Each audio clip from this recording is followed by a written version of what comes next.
안녕하세요, 세무사님. 안녕하세요. 궁금한데요? 이번 달과 다음 달에 바뀌는 연말정산 개정 내용 좀 정확하게 좀 알려주세요.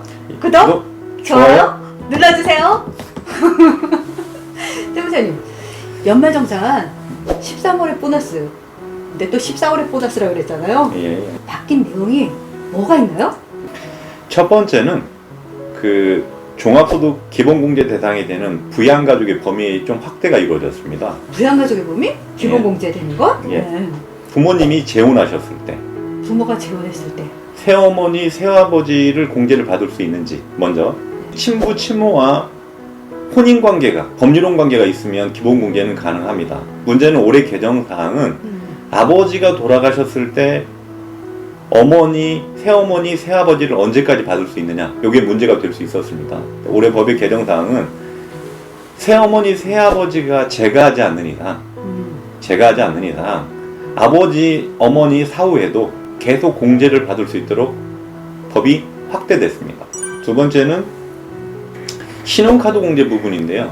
올해 아마 올해라고 말하면 2020년 귀속 연말정산이니까 코로나가 이슈가 굉장히 많았죠. 그래서 맞아요. 네. 신용카드 공제가 코로나로 확대가 많이 이루어졌습니다. 돈도 없는데 무슨 신용카드를 계속 쓰라 그래. 근데 이제 그 당시에 정부에서는 그 프로모션이나 캠페인 같은 걸 많이 했죠. 착한 선결제? 착한 선결제? 예. 그래서 올해는 그 3월 달에는 원래 공제율, 아마 3월 달이 신천지발 코로나가 확대됐을 때, 그 환자들이 증가했을 때 얘기인데, 그때는 원래 공제율의 2배. 이렇게 했는데도 잘 코로나가 그 확산세가 잡히지 않자 정부에서 4월부터 7월 달까지는 신용카드 공제율을 결제 수단과 관계없이 80%. 80%? 예. 네.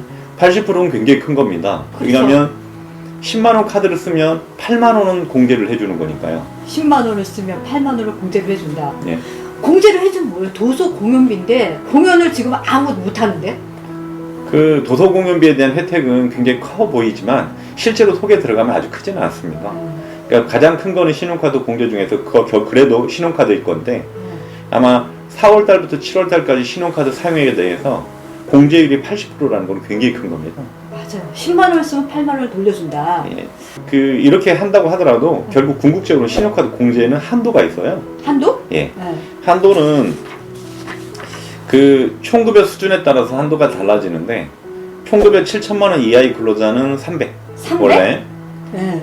1억 2천 이하 근로자는 250. 250? 1억 2천 넘는 사람은 200만 원의 신용카드 공제 한도였는데, 이번에 코로나 관련돼서 이 한도를 정확하게 30만 원씩 올려줬습니다. 30만 원씩? 지금 그러면 볼 때 눈 가리고 아웅 같다는 거 많이 해주는 것 같지만 네. 결국에 한도는 요만큼밖에 안 돼요. 8만 원씩. 지금 세무사님이 말씀하시는 거는 10만 원 쓰면 8만 원을 공제를 받아. 그리고 열심히 썼어. 엄청나게 썼어. 한도는 250, 200이야. 뭐야? 네, 신용카드 그 공제 한도는 계산되는 로직이 좀 복잡할 수는 있습니다. 신용카드 공제는 자기 연봉, 총급여의 25% 넘는 금액부터 공제를 해줘요. 그러니까 총급여의 25%를 넘지 못하면 신용카드 공제는 없는 겁니다. 세 번째는 뭐니 해도 연금계좌 세액 공제입니다. 연금계좌 세액 공제는 연금저축과 퇴직연금, 우리 IRP라고 하죠. 이게 포함돼서 한도가 설정이 돼요. 네.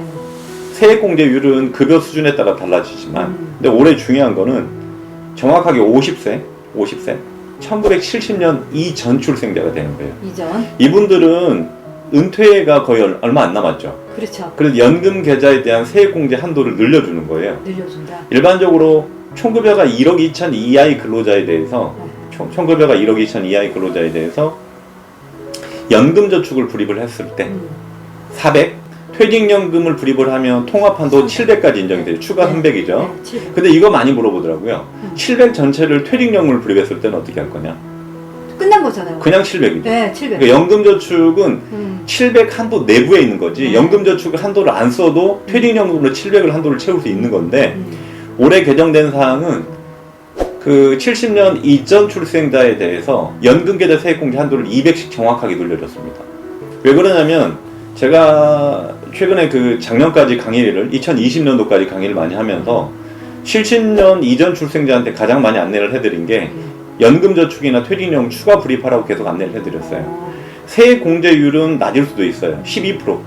12%. 13%. 그러니까는 지방세까지 합해서 13.2%잖아요. 그죠, 그죠. 네. 어느 정도 연봉이 5,500이 넘는다고 하면 네. 13.2%인데 이걸 은행 금리로 보면 굉장히 큰 거죠.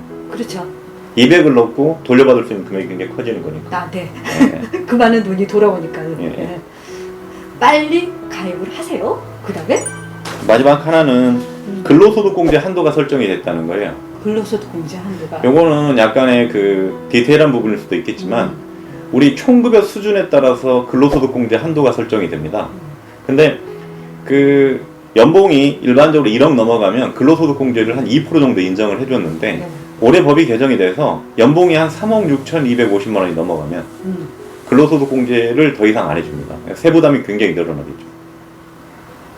돈을 많이 벌면은 하긴 많이 버니까는 세금을 많이 내면 되죠. 근데 그분들은 보통 처해져 있는 세율 구간이 네. 42% 구간에 예. 걸려있기 때문에 세부담은 굉장히 늘어납니다. 그렇죠. 거기다가 공제도 안 해주고 세부담만 늘리고. 전반적으로는 고소득자는 일반적으로 다수가 아니에요. 그래서 정부나 이런 정책 피는 입장에서 과세 형평성에서는 고소득자한테 세금을 더 걷는 거가 정부의 여론이나 이런 거 눈치 안 보고 좀 편하게 할 수 있는 부분이겠죠.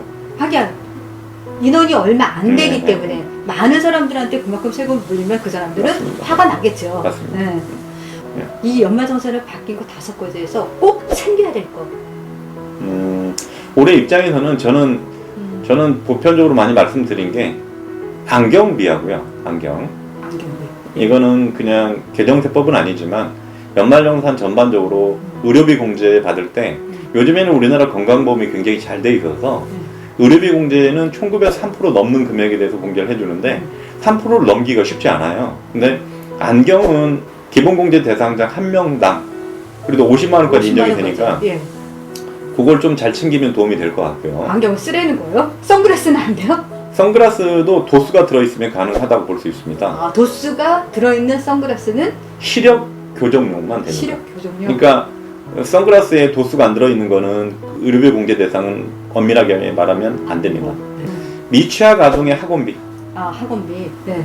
그리고 그게 아마 중요할 거고 하나 더 팁을 말씀드리면 의료비는 기본공제 대상자하고 관련이 없어요.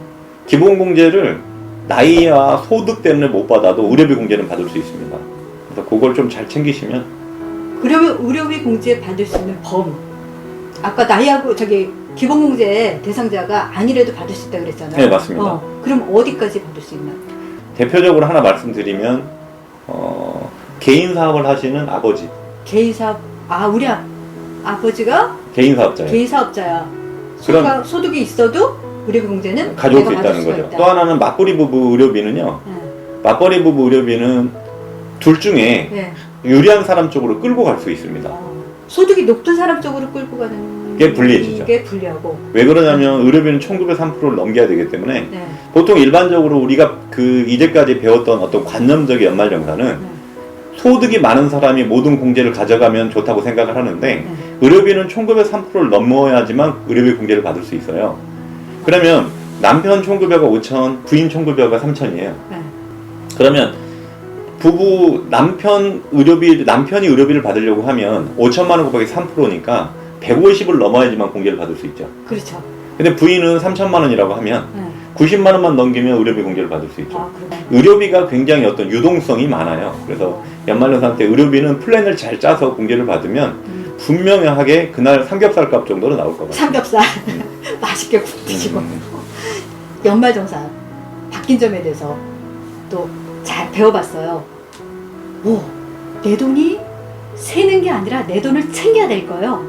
모르면은 못 챙겨요. 잘 보시고 챙기시기 바랍니다. 당찬 정규 CF표 굿벤저스의 차재영 세무사가 함께했습니다. 또 세금에 대해서 바뀐 세법 본인이 안다 그러지만 모르시는 사람이 많을 겁니다. 궁금한 사항은 언제든지 차재영 세무사님한테 문의해주세요. 굿!